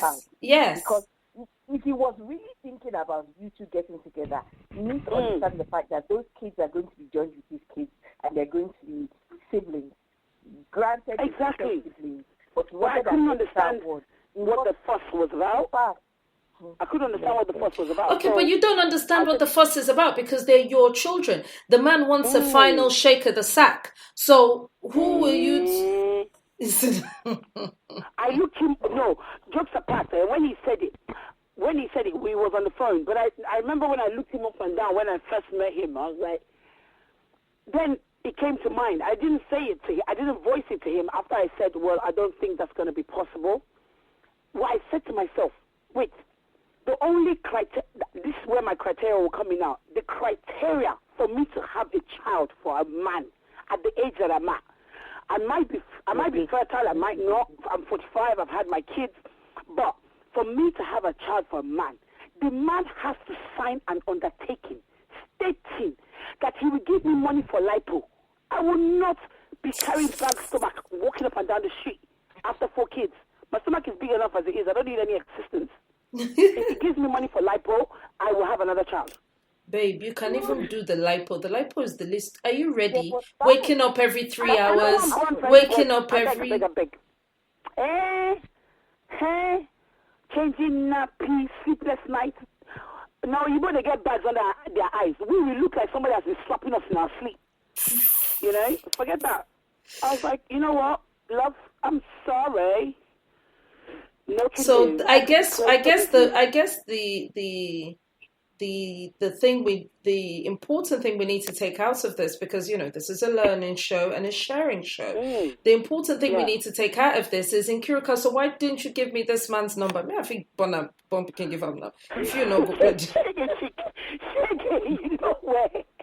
I still have his number. Actually, when we come off the show, I have his number. Mm-hmm. Give me the number. Bring the number now. He's making some serious money. The nurse. He's a nurse and he's making change, and you're stinging him with your ovaries that you don't even want to use again. Is that one life? Waka. Nobody they don't sleepless nights. You know.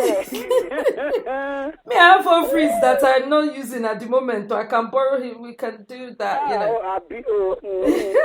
So let me talk to Bimbo. What about you? What are your criteria today? Hard and fast, or are they movable? Are they where do you stand on if you were to meet someone who seems to stack up but was just missing one or two of those little things that you think would be important? No, they're not movable. They're not movable because I don't believe any criteria that I have is unrealistic.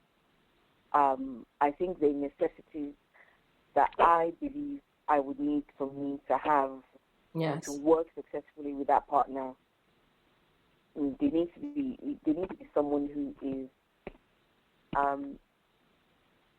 who has a certain belief in that I'm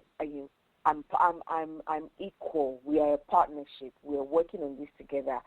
Whether I take your surname or not does not mean that I'm going to be willing for you to be doing yes your vegetable stew. They need to appreciate and respect the fact that I am a human being on my own. I am a grown-ass woman, and I what I want. No, not that. What if they can't give it to you? Not that they're just deliberately being. What if you meet someone, you like the person, everything's going well, but let me try and remember one of Bimbo's criteria. What did you say your criteria was? No, you didn't say commitment. Rachel said confident. Okay, so what if they weren't? So what if you met them, but they were in between jobs? Or you met them and they did have a job, and then while y'all were talking, he lost the job and just couldn't seem to get back on the horse. For how many years? Wait, is it not courtship we called it? I did. Courtship is not how many years? 2 months. So that is basically why you were still talking. Exactly. Yes, it's talking until you can now contribute towards. I mean, even if what we're going to do is going to be going to registry, are we not going to pay for registry form. For license. For license. License. That's what we're going to do. Tired of you girls. What I need to understand now is how long is he not going to have that job for? Because I do not want to have a man that I'll be keeping. No. Oh, but when I said it, all of you were all up in arms. Why is Bimbo allowed to say all of this now? I have no problem with the guy having a job or anything like that. You see, as Rachel quiets for back now. When I said it, everybody was calling my father's name. I didn't have a problem with the guy having. I missed a little bit of that. I didn't have a problem with Bimbo the guy. say if the guy doesn't have work, Tufia, shege. That's what she said. What about me says I'm going to be using my back, my sleeping time, my resting time, my sweat, my blood. We'll be doing work so that both of us will be there. I will be doing one paying bills. What is the person going to be doing? What are they going to be doing? Are they going to be doing Desperate Housewives of Kent? House husband. With what? To do what with house husband? What? Going to be the ones to carry the child? If the person was going to carry the child, and I'll be like, okay, you know what? They're going to work. Are you going to wake up at 3 a.m. in the morning? Can I go and sleep in the spare room? Are you breastfeed?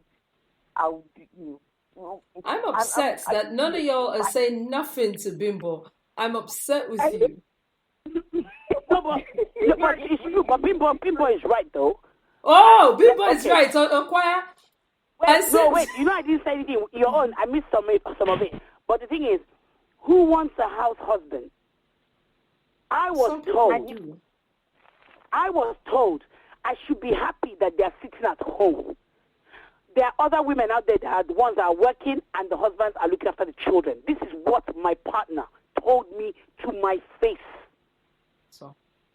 Direct, no joke. I was told you should be happy I'm at home. At least I'm helping look after the kids and making sure the plates and the dishes are washed. You know the cook, no cooking. I do the cooking. After those How old are the children again? How old are the children in this scenario?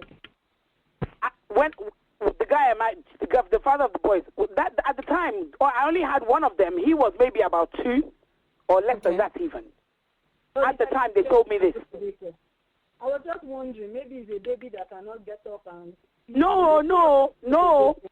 And then my daughter was 15 at the time, but obviously not his.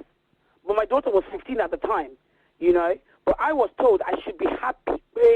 He's at home. That why am I complaining? He has many friends who their wives are the ones that are working and bringing the money home. Believe. So at this junction, I'd like to stop for just a minute because we've been joined. I don't understand that. We've been joined by... Just 1 minute, Dolapo. I'm going to come right back to you. We're down to the home run. We're down to the last 30 minutes. We've actually got another caller on the line. And I'm going to let the caller introduce his or herself and see if you guys recognize this voice. Caller. Hello, my people. Hello.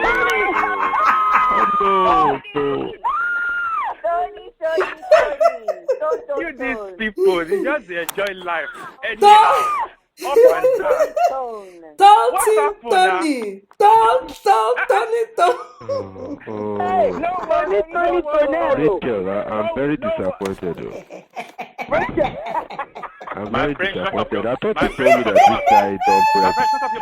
What's your problem? Because you've been there gallivanting with all the girls. You've been gallivanting with all the ladies there before I came. Yes. I beg. Because they told me that you don't Brexit now. Brexit. Where is Brexit? I'm sure it is you that use Yoruba demons to block my face so that I won't know that this program has started. I just stumbled on it by chance. They said you used to Toju Bole. Oh my Jesus. What's happened now? What are you people talking about? Hey, Jerry, fine boy. Come, thank God you're even here. Come and help me.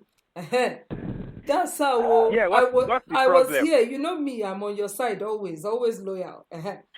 So I know. these girls, so we're talking about marriage qualifiers, people that say, if she's not like this, if she can't pray for 1 hour, if she cannot do doggy style next to a helicopter style or whatever, if she cannot cook one thing from scratch and cook all the different soups in the country, I can't marry her. There are some women that are like, if he's not on 6 figures, I can't marry him. If he's not driving the latest this, I can't marry him. If he doesn't do this, that, or the other, I can't marry him. So this is what we're talking about. Marriage qualifiers. Do these people have a point? Should people say upfront what they want and what they don't want? Is there such a thing as a ridiculous choice, or are people just allowed to choose their choice? If this is what I want, then it's what I want. And also, what's the other thing? Do you, Tony, have any qualifiers before you get married or got married? Or before you add another concubine, do you have qualifiers? This is the thing. This is where me I stand. You see, it is a very free world. This world is very, very free for everybody. You could write your criteria. You could write your profile. You can write anything you want out of the man or the woman you want to marry. Tell them. It is free. You see, it is free. You can write it down. You could paste it on the wall. And you can meditate upon it day and night. And write it on the tablet of your heart and everything. My friend, when that woman that will snatch your heart come, you will forget all those profiles. Telling you, woman that can cook, that won't make indomie, you will still carry and marry and put in the house. One woman will just come without anything. You just see her, even for party or church. You will think, oh my God, this is an angel. By the time you get talking, you see that this girl is very nice. So she talks very well. She's intelligent. She now tells you the only downside is I can't cook. You are the one that will tell her, don't worry, baby, I make so much money, I'll hire a cook for you. You change your... Okay, so what is that? What is it that makes a man change his mouth? That makes a woman change her mouth? That is when you see the man. You know, there's some men like me now. When you see me, you know I'm the Mr. Right. You know. You see, there are some men like us. Not that one with that husky voice I was talking before me. I'm not talking about that man. That one is not among us at all. That one is not among us. Yes, you know, there are some men that when you see them, or the women too, when you see them, you know that, man, this is the girl. Sometimes it might not even be the body structure or the way she talks. You just gravitate towards this person. And it happens like that. Some people call it love at first sight. Although I don't know if it's love at first sight, but you know, there's some people that you just talk, hi, and your spirit will just gel. There's some people like that. And there's some like this. You're like that, Tony. God bless you, my baby. So Bimbo, you're still feeling this Tony. Bimbo. I'm waiting on him now, and you just disappear. You know I've been missing you. I'm sure it is because of you that Dolapo has prayed me out of this group. I know what. I won't be surprised. I wish you can see my face. So Bimbo, they just arrived. They didn't even beg you with anything. They didn't take you to dinner. There's no Bimbo, did I tell you I'm hungry? Father. Earlier.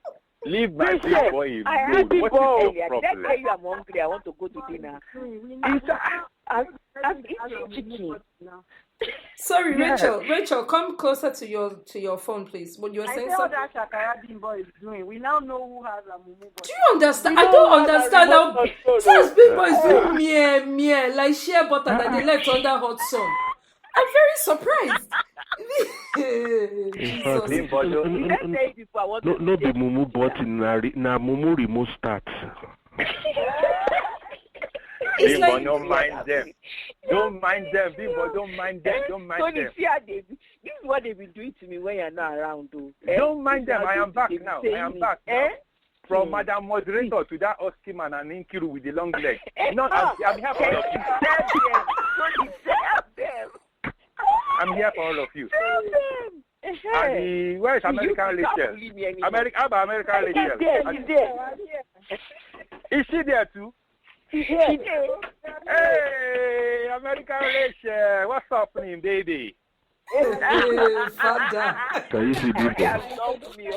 Bimbo, can you see? He already split his love. No, wait. Bimbo, he's sharing love. You people don't cause kata, please. Bimbo understands. She understands the kind of man she has. She knows that I'm pleasant to every woman. Doesn't mean I want to get down with all of them. No. Queen. We are leaving you for Queen B. No. Very few people have that effect on me. Only Bimbo and Madame Rambo, the moderator, we have big. Your father lap. Which is very courageous. She's very courageous woman. You know what? I have this nickname that two random strangers gave me. We went to go and play those paintball whatever things in assault course that they do. One day, because we said we want to do in we didn't have when we can play with toy gun that's shooting a paint gun. That's how the people that run the place gave me nickname Ramboobs. They're like, because you're like Ramboobs. Ramboobs. Yeah. Rambo. I'm not sure what to say to you people, but can you leave the assault course now? I'm going to turn off my phone and start. No more talking drum. Ramboobs. So what has been the opinion of other people about this? So everybody say, hey, then me, I even have one question for you again, Tony. The question we asked earlier was testing. So is it wise to test people to see, to say for example, take a girl to a restaurant, pretend as if you've left your wallet just to see if she will pay, just to see, or is it wise to do certain tests to see if she's humble, do certain tests to see if she's, things like that. What do you think about men that do that, women that do that? So a guy that will take a woman to his mom's place or something and not tell her that that's where we're going to, or something like all these different tests. Is there what do you think about this sort of test? Should men carry these tests out?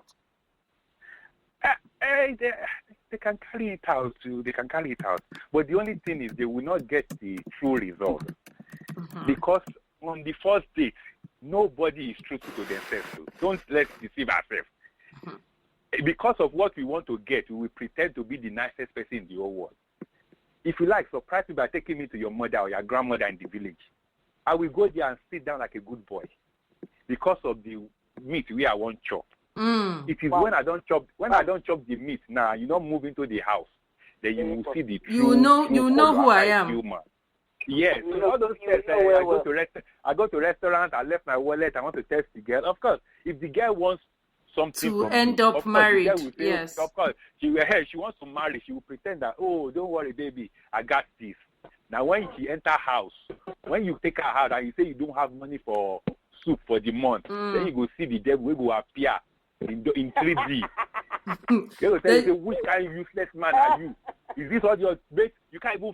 You will hear your mates. Yeah, your mates. Hey. But on the first day, of course, make we test ourselves. They go now. It's no problem. I agree with you. This is why we've been missing you. This is why we've been missing you. This is why Thank you. So you miss me, and you can't call me since all these days. So no minor. Tony, it's not like that. Tony, I know. Yeah. It was Bimbo that was holding me down in the spirit world that didn't allow my phone to. Me. Now you're making me blush for Bimbo now. Bimbo, I have a connection to Casper. See, this is where they are lying. This is where they are lying, Tony. All the lies they've been telling. They've been trying to get Theresa May against me. Don't mind them. The devil will judge them. Exactly. All this one. You know that God is too lenient now. God is too lenient. I can't call the God on you. I can't call God on anybody. He's too lenient. He's grateful. Who is Shokpa, not you will call? That one, he answered by fire and thunder. Shokpa now doesn't waste time. You just see measles all over your body. Just wait, that one, all those things. Don't mind them. He's looking at all of you in 3D. Don't mind them. Fast. Oh, Bimbo, how have you been now? How body? How is everything? Good. I've missed you. Everything is fine. Has anyone been changing oil of that your motor? No oil changing. No oil changing. No oil changing. Nobody been changing plugs or anything. My dear, we have to send out SOS to Bimbo today. That's hope you have not gone to the junction to plug your transformer, the thing that you used to plug. They are shooting people. Don't worry.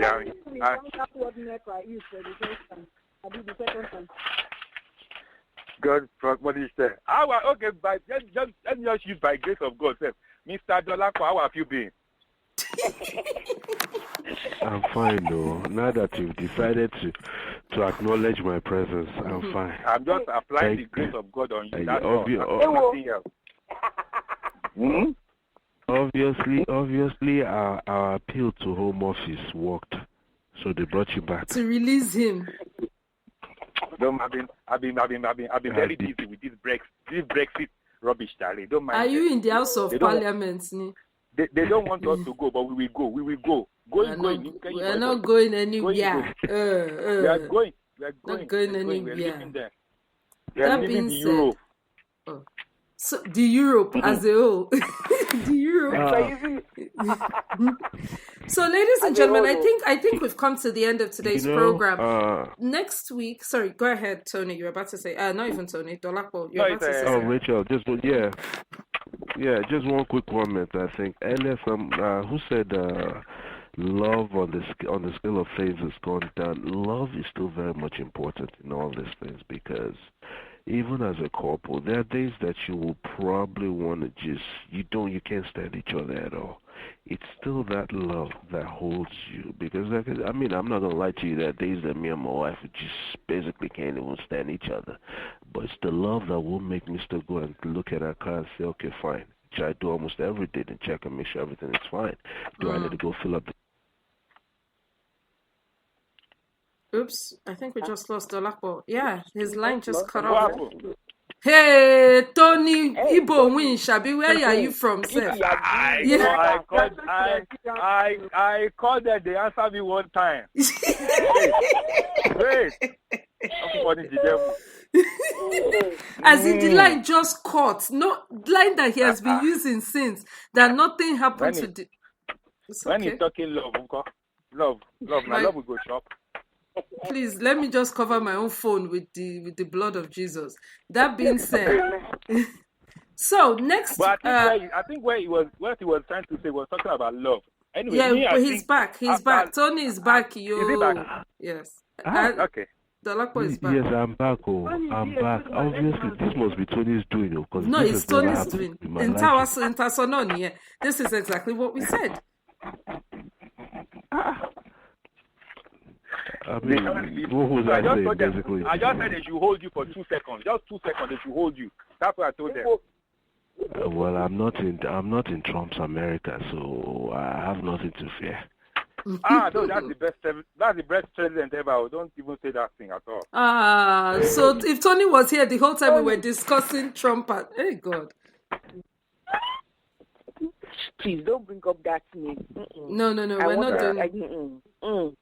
It was funny that even over the weekend that I was in the States, even though I had a hotel booked and everything, everywhere I went, I walked around with my passport because I'm like, I don't want to. You don't want to hear anything.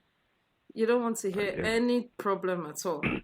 So we really are coming to the end of the show. Like I said, next week we have a couple of topics that we're dealing with. I think we've dealt with one before. Tony, you can tell me, have we dealt with a woman being the chief breadwinner? Have we dealt with that before, Tony? Yes. We've dealt with it. Okay. We're going to bring something different, something hot. I have sex on my mind. We should do something sex related, shouldn't we? When? Where? How? Where? When? How? Please. Where are you? I mean... God. Tony. But I'm just trying to help this woman.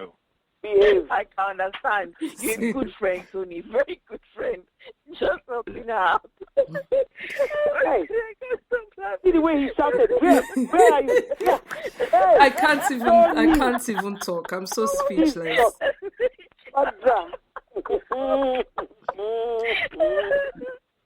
Hey, We're gonna have a How very topic. helpful of you, Tony. We're gonna have a topic on sex because it seems like Tony approves. So that's exactly what we're going to talk about. Yes. Ooh, Tony, see, let's have a look at some topics while we're on air. Let's put it out to the team. We can talk about the difference between sex, lovemaking, and fucking. We could talk about that. Is there a difference? Are they all the same thing? There is a difference. Yeah. There's a difference. I vote for that one. I know Stella will be there. I know Stella will be there. There was an article on sex by one London pastor. I will send it to you. I know you will know it. No, which article? Is it the one that says all the women that don't know that the man is the head of the house and they will be climbing on top and be doing cowboy? They should sit on top. We're going to talk about that on Friday. So have you ladies heard this? If you want to make heaven, see, this thing is a very simple thing. If you want to make heaven, all of you climbing on top, follow your leader, reverse cowgirl, upward cowgirl, round around the garden. No more. Hey, Father, please. Okay. No more. So what does that say about the man, though?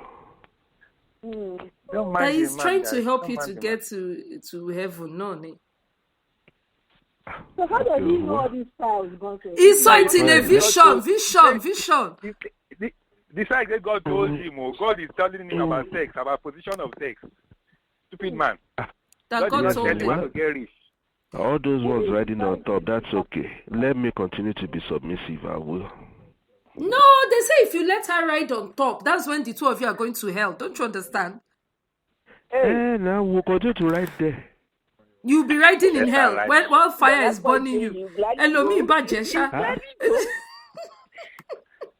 Because obviously the idea of hell is different from mine. They said, please, you are not the head of the home, so you cannot be the head in the bed. You should climb down, sokale. That's what they say. Exactly, but look at that analogy and they analyze it properly. You are not the head. But hang on a But minute. Is this thing can the new? head do anything without that neck moving it? So your neck now, Okwaya? No, I can continue to be the head, but the neck is the one doing the direction. Oh, Jesus.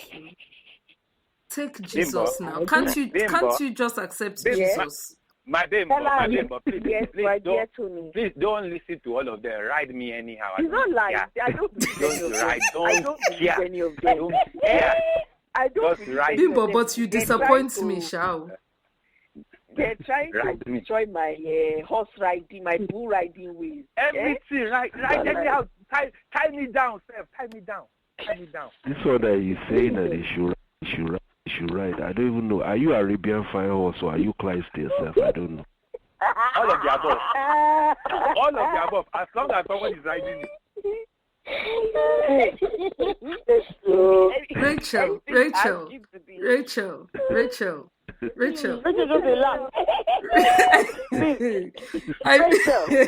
God almighty. Okay. Rachel, and you are here, and Bimbo is just doing ki like who they totori. Like, I am totally amazed at this switch. The moment Tony came on, it's as if there was just this 360. It's obvious now. When Bimbo is doing that, what's that Bimbo's other name again? Because that's Carmen. Amen. That's the personality. Do you know what? Let me tell you. From today, I will be believing that every woman has a mumu button because it is Bimbo that I look at in this group, like the Voltron, like the girl that has. I thought Bimbo was Voltron. I was like, you see that one that they call Nkiru, big for nothing. She doesn't have Chris. Rachel, if so far you bring prick, she's happy. No, Bimbo is the one that is principled, morals, everything. Bimbo is straight up and down like 6 o'clock. Bimbo doesn't have power for nonsense. Bimbo. Hey, Rachel, you know that with that kind of laughter, it's obvious that Bimbo's list has gone out the window. Bimbo,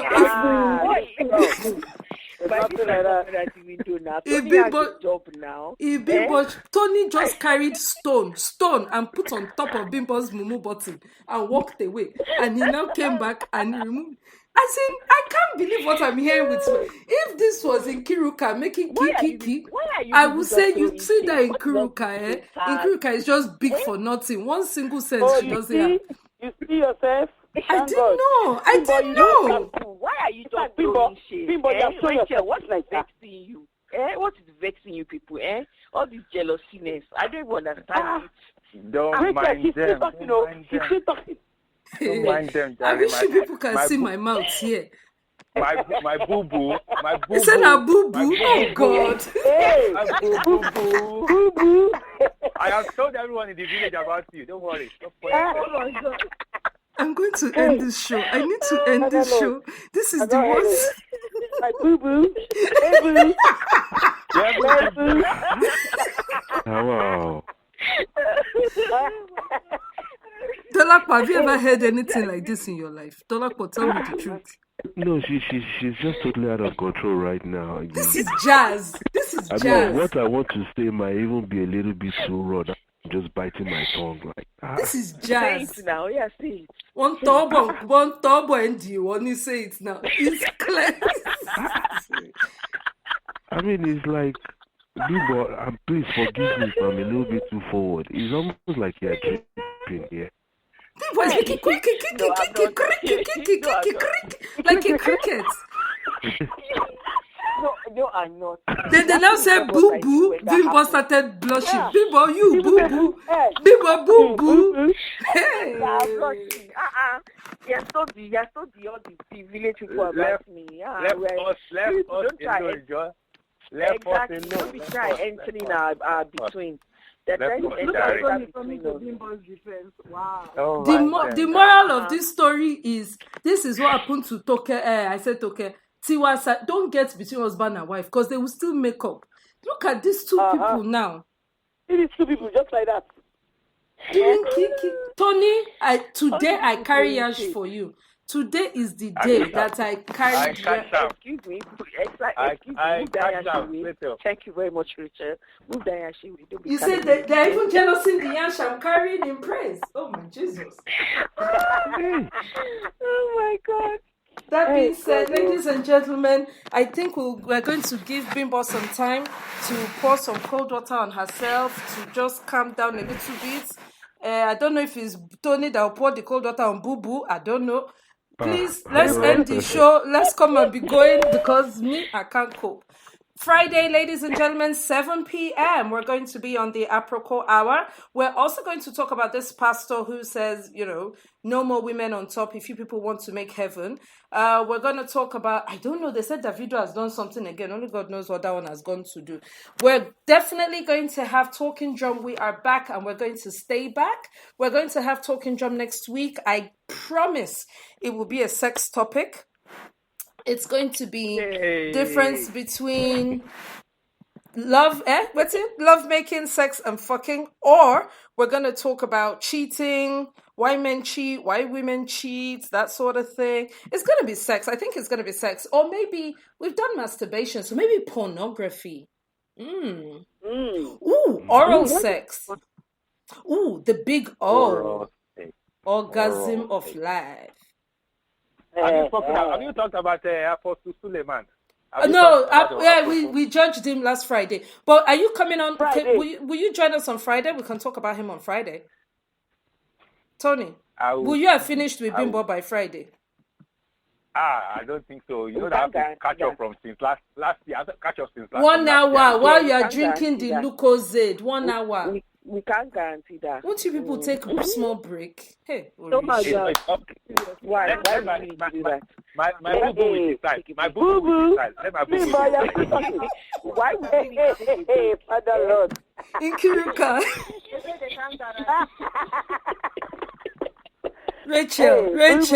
Rachel, you're seeing all these things.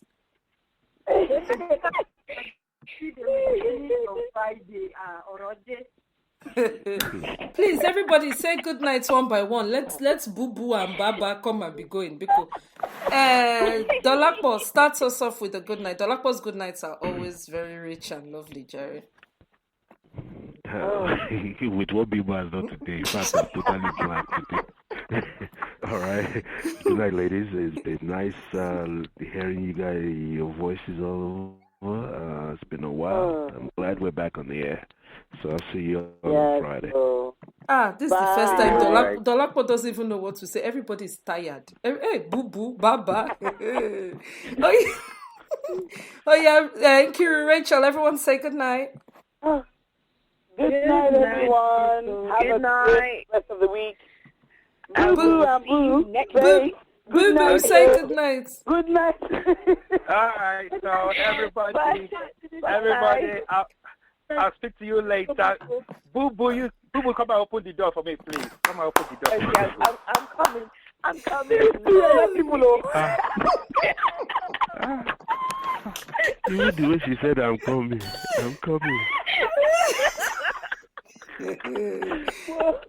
Yeah.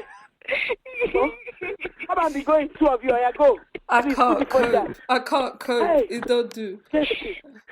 Everyone, thank you so much for joining us. Thank you so much. See, someone is here saying to me, home training. People are telling me about my home training. There's nothing wrong with my home training. It's all these people that I gathered and I put on my panel that are the Boo Boo. Can you please hang up? It's okay. Good night. Good night, everyone. Thank you all so much for joining us. We will see you on Friday on Apricot Hour, 7 p.m. And we will see you next week, Wednesday, at the same time, 8 p.m. on GMT, where we will have another Talking Drum. For now, thank you so much and have a fantastic evening. Good night and goodbye. Bye.